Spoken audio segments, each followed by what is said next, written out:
Hello, my dear friends. How are you doing? Hope you are having an amazing day and not having to deal with drama. Ready for new stories I have for you today? Let's go to the first one. And don't forget to listen to the end of the story, guys, to hear my insights. Enjoy the stories, and don't forget to like and subscribe. And of course, don't forget to leave a comment. Growing up, my family looked perfect from the outside. My father, a retired Army officer, was the epitome of discipline, and my mother was the dutiful housewife who ensured the house was spotless and dinner was always on the table by 6 p.m. sharp. We were two sisters, me the elder at 18, and my younger sister Emily, who was 14 at the time. My father ruled our home with an iron fist, his expectations impossibly high, and his punishments swift and severe. My mother, on the other hand, was a shadow of herself, always seeking his approval, her laughter a faint memory from my childhood. My father believed in order, respect, and his version of morality. He often said, "A family is only as strong as its weakest link. Don't be the weak link." His words felt like chains around my neck, especially as I grew older and started to question his worldview. I'd seen glimpses of another life through my Aunt Clara, my mother's younger sister. She was opposite of my parents, warm, compassionate, free, and unapologetically herself. She'd visit us occasionally, her vibrant energy lighting up our cold, sterile house. But my father barely tolerated her. At 18, I made the mistake of falling in love. Daniel was kind, funny, and everything my father would disapprove of. A dreamer with no clear direction in life. When I found out I was pregnant, I was terrified. I knew it would destroy my father's image of me as his perfect daughter. But when I told Daniel, he was ecstatic, promising to support me and our child no matter what. His optimism gave me courage, but I still dreaded telling my parents. I waited until dinner one night, my hand shaking as I placed my fork down and blurted it out. "I'm pregnant!" The room went silent. My father's face turned crimson, his hands slamming down on the table. My mother's fork clattered to the floor, her expression a mix of horror and disbelief. Emily looked at me with wide eyes, her face pale. "You will get rid of it," my father said, his voice cold and final. "You are not bringing shame on this family." "No," I said, my voice barely above a whisper. "I won't." My response made him turn into a bull. "Then you're no daughter of mine." He stood towering over me, his presence suffocating. "Pack your things and get out. You're not welcome here anymore." I looked at my mother, hoping for some sign of support, but she avoided my gaze. Emily started to cry, but she didn't say a word. I packed my belongings that night, tears streaming down my face as I listened to my father's harsh words echoing through the halls. Every step I took felt heavier than the last. I left behind not just a home, but the life I had known, with no idea what the future held. I called Aunt Clara, and she told me to come to her immediately. When I arrived, she enveloped me in a hug, her warmth breaking through the icy despair I'd felt all evening. She didn't ask for details, didn't judge. She just held me and said, "We'll get through this together." The first few weeks were the hardest. I was consumed by a mixture of grief and fear, mourning the loss of my family while worrying about how I would provide for my child. Clara became my rock, helping me navigate prenatal appointments and find part-time work. She insisted that I take things one step at a time, reminding me that I wasn't alone. Her small apartment, though cramped, felt like a sanctuary compared to the cold, oppressive house I'd left behind. Daniel was supportive at first, but his enthusiasm waned as reality set in. He struggled to hold down a job and often complained about the pressure of impending fatherhood. By the time Ethan was born, our relationship had fractured. Daniel left when Ethan was 2, and while it hurt, I realized I'd been leaning on someone who wasn't strong enough to carry the weight. Despite the challenges, Ethan brought a joy to my life that I never knew was possible. Watching him grow, hearing his laughter, and feeling his unconditional love made every sacrifice worth it. Clara doted on him, treating him like the grandchild she'd never had. Together, we created a little family filled with warmth and love. I never questioned or regretted my decision to keep my pregnancy, as Ethan is the best thing that happened to me. 10 years later, I was scrolling through the news when a headline caught my eye. Retired Army officer James Whitman announces candidacy for Minister of Justice. My heart stopped. There he was, my father, standing beside my mother and Emily, looking every bit the picture-perfect family. I clicked on the video of his interview, my stomach churning as I listened to him speak. "Family is the cornerstone of all society," he said, his voice filled with conviction. "As a father and a husband, I understand the importance of strong family values. I believe in the sanctity of life and will work tirelessly to protect it. That's why I'm committed to making termination illegal in our country." My blood ran cold. Was this the same man who had thrown his pregnant daughter out onto the street? The same man who had demanded I get rid of my child to preserve his precious reputation? And now he wanted to champion family values and the sanctity of life? Clara saw the look on my face and came to stand behind me. She watched the interview over my shoulder, her expression darkening. When it ended, she let out a bitter laugh. "Hypocrites," she muttered. "What do you mean?" I asked. She hesitated for a moment, then sighed. "You have a right to know. Your mother had a termination when she was 22. It was before she married your father. Your father was in the military at the time, and he convinced your mother it was the only option. He didn't want anything or anyone to hold him back." I stared at her, stunned. My mother? The woman who had stood silently as my father condemned me? The one who had turned away as I was cast out of my home? "Why didn't you tell me before?" I asked her. "I didn't think it would help," Clara said. "But seeing him now, spouting all this nonsense about family and life, it's disgusting. Minister of Justice, he should look deeper into his own morals in the first place." Her words planted a seed in my mind. I spent the next few days drafting an email to a local journalist who had covered my father's campaign. I detailed everything: my pregnancy, being kicked out, my mother's termination. I included copies of the few emails my father had sent me over the years, cold and dismissive, to show his true nature. It wasn't just about exposing him. It was about standing up for the truth and protecting people of my country.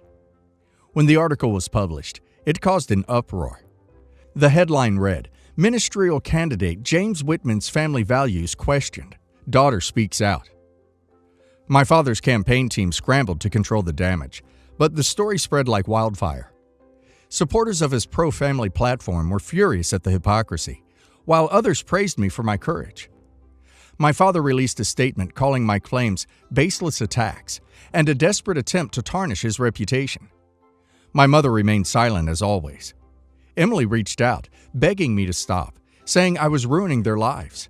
But I didn't feel guilty. For the first time in a long time, I felt free. My father's campaign faltered, and he eventually withdrew from the race. Clara and I toasted to our small victory, and Ethan, now 10, asked why we were celebrating. "Because," Clara said, ruffling his hair, "truth always wins in the end." Now that the dust has settled, I find myself questioning everything. I exposed my father's hypocrisy, but in doing so, I planted a bigger seed of hate and resentment. Did I go too far by dragging their private lives into the public eye? Or was it justified, considering the pain and abandonment they caused me? So, Reddit, am I the a-hole for exposing my parents and potentially ruining my father's career? I'm honestly stunned by OP's father's audacity. How can someone who abandoned his own daughter for being pregnant stand up in front of an entire country and claim to be a champion of family values? That level of hypocrisy is mind-blowing, and honestly, the public deserved to know the truth about the man they were about to vote for. OP didn't ruin his career. He ruined it himself by building it on a foundation of lies and deceit. What OP did was incredibly brave, and I'm sure it wasn't easy to expose such a painful part of her past. But by doing so, OP has likely helped a lot of people see through his facade. OP has shown that it's okay to stand up to toxic family members, even when it's hard. The truth matters, and OP should be proud of herself. And now let's hear the community's opinion. This is such a tough situation, but I have to say, you are definitely not the a-hole. Your father clearly prioritized his image over his actual family, and that's something he can't just sweep under the rug because he's running for office. It's not like you fabricated anything or attacked him out of nowhere. You just told the truth about what happened. And honestly, the way he treated you is appalling. Throwing you out at such a vulnerable time and completely cutting you off just because you didn't do what he wanted. That's not what a parent is supposed to do. Your aunt sounds amazing, though. She stepped up when your parents didn't, and that's what real family looks like. I know this probably made things even more strained between you and your family, but honestly, they've shown time and time again that they don't value you. You did what you had to do, and the world deserved to know the truth. Not the a-hole at all. Your father's actions are the epitome of hypocrisy. He literally abandoned his own daughter when she needed him most. Yet now he wants to parade himself as a defender of family values and life? The audacity is unreal. I can't imagine how hard it must have been for you to revisit all that pain and betrayal to speak out, but you absolutely did the right thing. Your father's career is not more important than the truth, and it's not your job to protect him from the consequences of his own actions. Also, let's talk about how amazing your Aunt Clara is. Sounds like an absolute rock star. She gave you and your son the love and support your parents couldn't, and that's something truly special. You've built a beautiful life for yourself despite everything you've been through, and you should be incredibly proud of that. Don't let anyone convince you otherwise. Honestly, not the a-hole. Your father made his bed when he chose to abandon you and then turn around and pretend to be the poster child for family values. He had no problem casting you out when you were just 18 and pregnant. And now he wants to control what other women do with their lives? The hypocrisy is staggering. And your mother's silence in all this, that's just as bad. Parents are supposed to protect and support their children, not throw them out like trash because they don't fit the family's image. I'm so glad you had your Aunt Clara in your corner. She sounds like an incredible person who gave you and your son the love your parents failed to provide. You shouldn't feel guilty about exposing the truth. Your father wanted to build a career on lies and manipulation, and you simply showed people who he really is. If he didn't want that exposed, maybe he should have lived by the values he claims to uphold. My mom passed away when I was 7. She was an only child, and her folks had passed away long before I was born. She left her estate to my dad with money in an account for my future. My dad has a hard time dealing with her death. He fell apart. I went to go live with my aunt because he was not doing well. So basically, I lost both parents in one go. He came to visit me every once in a while, and after about 2 years, he did come and get me. He had met my stepmother, and he wanted a family again. I wish he hadn't. My stepmother isn't a terrible person. She was actually pretty nice. She didn't try and replace my mom, and she was fair in how she dealt with myself and her daughter who was my age. My father, however, overcompensated a lot. He would give my stepsister anything to try to win her over. The year we turned 16, he bought us a car to share, but she monopolized it and would only let me have it when her mom insisted I get a turn. My dad would tell me to just let her have it. I eventually just stopped using it at all. I got scholarships and got out of the house as soon as I could. When I graduated from college, I approached my dad about getting the money my mom left me to put a down payment on a house. He told me that there was only like $5,000 left. That was really strange. I did receive an allowance from my dad while I was at school. It was great because it meant I didn't have to work. I could just concentrate on school. It turns out he used the money to pay for my stepsister's college and give her an allowance and pay for the insurance on her car, which it turns out he also bought out of that money. I was, and honestly still am, furious. I had him show me the account. There was actually a little over $6,000 in it. I took it all. I used it to get an apartment in town and never went back to his house. I've done well since and finally own my own home. I am married to an amazing woman and we're building a great life together. My stepsister, on the other hand, is kind of a screw-up. She was recently arrested for drunk driving, again. So her trial is coming up, and if she completes an inpatient treatment for her alcoholism, she may get probation rather than incarceration. My dad doesn't have any money to help her. She doesn't have any money either. So my dad approached me. I said no thank you. He said if I didn't help her, then he would have to mortgage my childhood home. So I told him that he could have all the money my mom left for me. He is mad at me and says that I don't understand what he went through to get where he is. I told him that neither him or the kid he sucked up to with my money were my problem. Am I the a-hole? Holy duck, not the a-hole. This is really sad, and I'm so sorry. Your dad screwed you over, and your mom is probably haunting him right now. He should have never used that money for anyone but you.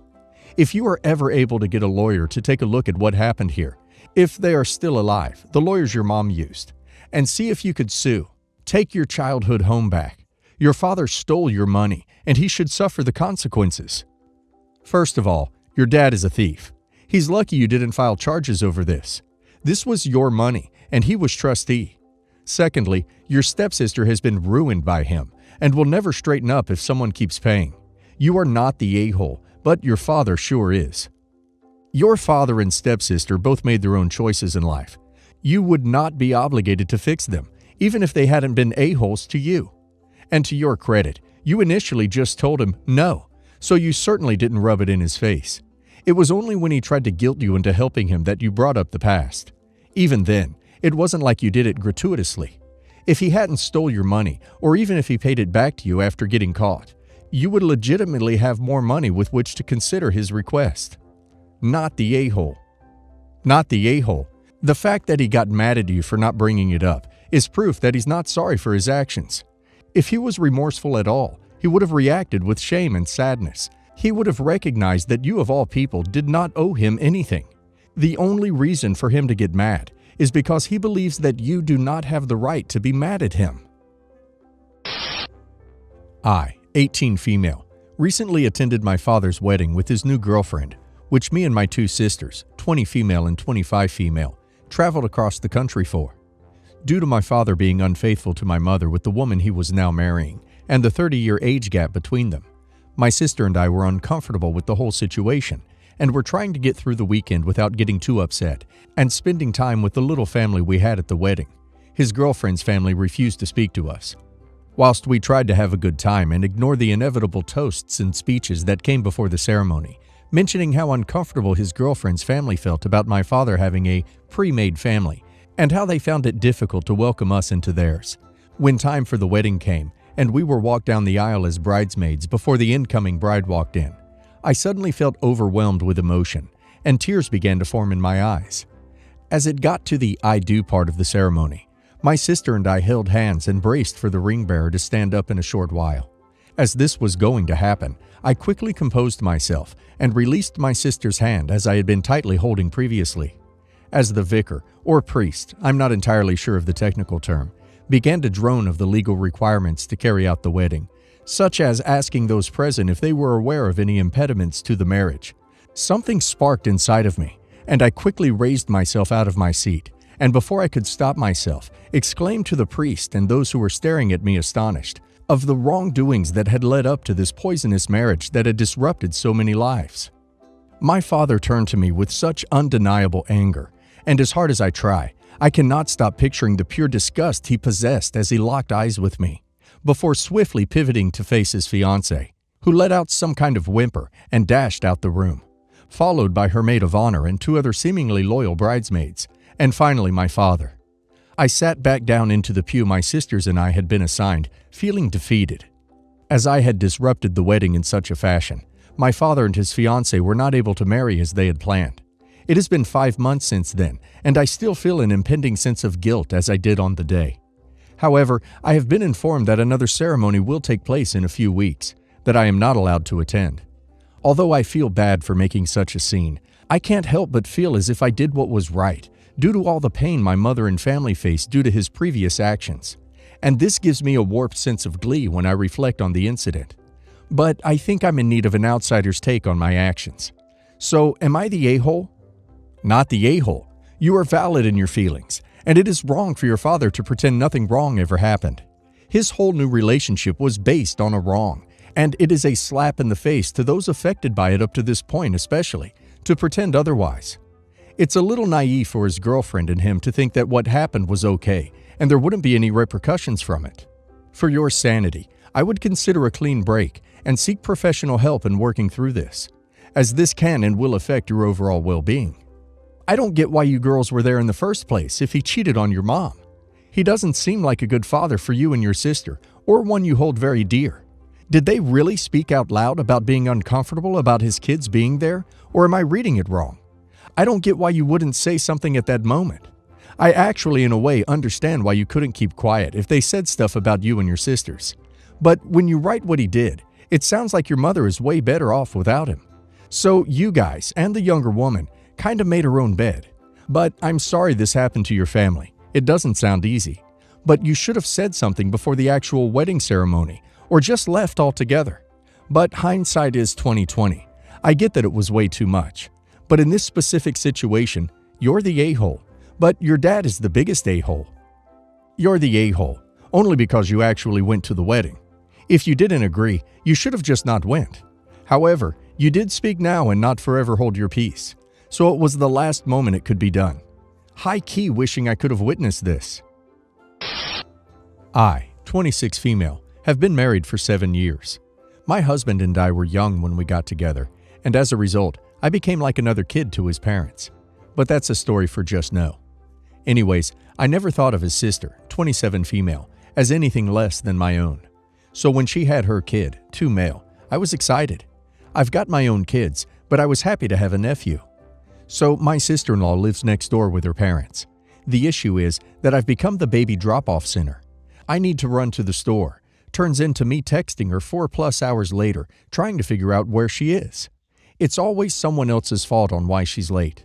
I'm in college online though, and I can't exactly do my work when her kid is on a sleeping schedule of 2 a.m. to 8 a.m. My kids attend school and need their sleep. They have a decent bedtime. I'll also add I have a hard time telling people no, currently in therapy for that among other issues. Because of those reasons, when she came to me saying she had a job offer, she asked which of 2 schedules worked for me. Didn't ask if I would be the babysitter. I told her neither did. So we agreed to a schedule where I'd watch him half the schedule and her parents would watch him the other. Usually her parents back out, but I told her that wasn't going to be able to happen. Well, her first interview, training, is today. She told me days ago her dad was watching her kid, since he'd probably still be asleep. Okay, awesome. Then, at 2 a.m. the day of, she messaged me and said, "You're still able to watch him tomorrow, right?" I hope so, because I have no one else. I was pissed, and I told her so. I told her I'm being taken advantage of, and letting me know last minute she wasn't having her dad watch him isn't okay. Dad isn't sick, just didn't want to. I told her how it isn't right that everyone else can say that they don't want to, and it's okay, because she knows I have a hard time saying no. It ended with her apologizing and begging me to keep him, but I still said no. She told me she will lose the job if she can't find a babysitter, and I told her he isn't my kid, so it's not my issue. My mother-in-law then messaged me telling me she's going to straighten me out, and that if my nephew is such a bother, then I just won't keep him anymore. She also told me I'm an awful person for screwing over her sister, and she expected more from me. My husband agrees with me, but won't say anything to his mom and sister. Am I the a-hole? Should I watch him anyways? Not the a-hole. Both you and your husband need to stand your ground. You aren't responsible for sister-in-law's kid. If your mother-in-law is so upset, why doesn't she look after her grandchild? Both you and your husband need to start setting some boundaries with sister-in-law. Otherwise, they will continue to take advantage of you not being able to say no. Your kids and your family come first. Edit to say, your husband is the a-hole for not backing you up here. He may agree with you, but him keeping quiet is just as bad. He needs to grow a backbone and speak to his sister and parents. Why won't your husband say anything? That seems like a total a-hole move from him. You, on the other hand, are not the a-hole. Grandma needs some straightening out, though. If she's that concerned about her grandchild, she can be his full-time unpaid nanny. Oh my, the entitlement for me is mind-boggling, not the a-hole. You need to hold your ground. You weren't planning on having the child, and you never agreed to be backup this day. What if you did have plans? They just assume you don't, and that it's not important. Does she pay you, or would she be paying you for these days? I mean, babysitting occasionally as a favor is one thing, or both babysitting helping each other. But regular childcare, expecting you to be available as backup on demand, that should be compensated. She needs reliable childcare or a more flexible job. You aren't obligated to do it. And if it happens day one, you know it will continue to happen and is not something you agreed to or should make your problem. I, female 28, have been friends with Brittany, female 28, since we were about 5 or 6, and we are very close to this day. As part of having a friendship with me, she was around my brother, M, would be 30, quite a lot as children, and their romance blossomed as teenagers. They were married 5 years ago. Unfortunately, my brother passed 2 years ago in a tragic accident and left behind a mountain of debt for Brittany. She was 8 months pregnant at the time and ended up moving in with my parents. Her and her daughter, Lilac, 2 female, live with my parents to this day, and the family alternate watching Lilac so Brittany can get her degree. Everyone has really rallied around Brittany in such a trying time. For Christmas, my husband, male 30, bought an all-inclusive trip for him and I to explore Paris and have a romantic getaway. I have always had France on my wish list, and I am so grateful to him for such a wonderful gift. We leave in February for 2 weeks, and it is honestly a dream come true. I told my parents about the gift, and they then told Brittany, who called me in floods of tears asking that I take her instead of my husband. She said that she will never be able to experience a romantic getaway like that with her own husband, and that we, my husband and I, could just go again at another time. She said she gave up everything to raise Lilac, and she would love for us to have a girls' trip like we did when we were younger. I told Brittany that that was not possible. This was a gift from my husband to me, and I fully expected to have a romantic getaway with him. Brittany told me that I was punishing her for being a widow, and that it was unfair I would have a love affair in Paris while she cried at my brother's grave. My husband thinks she is trying to make me feel guilty, but said that he would step out of the trip if I would like to take Brittany. The thing is, I want to go with my husband, but my parents have since called me to tell me that they would watch Lilac and that I should not rub my happy marriage in Brittany's face. My mom told me I would be selfish to leave a grieving widow over Valentine's Day. Am I being an a-hole? Not the a-hole. That's such an unreasonable request, and frankly, if that's the way she feels, she should be going for therapy. You're not throwing your marriage in her face. You're celebrating your marriage between you and your husband. Oh my God, what is wrong with the people around you? If you and your husband were just dating now, and he gave you a ring and proposed to you, would she expect to be the one he married? Because after all, she doesn't have a husband anymore. I understand how difficult it has been for her. It's a very sad story. But you guys are doing all you can to help her. I can't even believe she would ask you to do that. I think she's wallowing in self-pity a little too much, or maybe she's just not thinking clearly. But it was a ridiculous request, and there's no way in hell you should honor it. Your parents should also know better. I don't understand what they're thinking. A trip to Paris is not cheap. It's not like you're going to the local beach and you can afford to go there next year too. It was a gift from your husband to you. Go with your husband and tell the rest of them that you should try to save for another trip, and then you and her can go together maybe next year. Yes, she lost her husband, but you lost your brother. I'm sure you could use a little happiness in your life as well. Go to Paris. Do not feel guilty. Enjoy the hell out of yourselves. The rest of them will get over it. If not, they're not very good friends and family.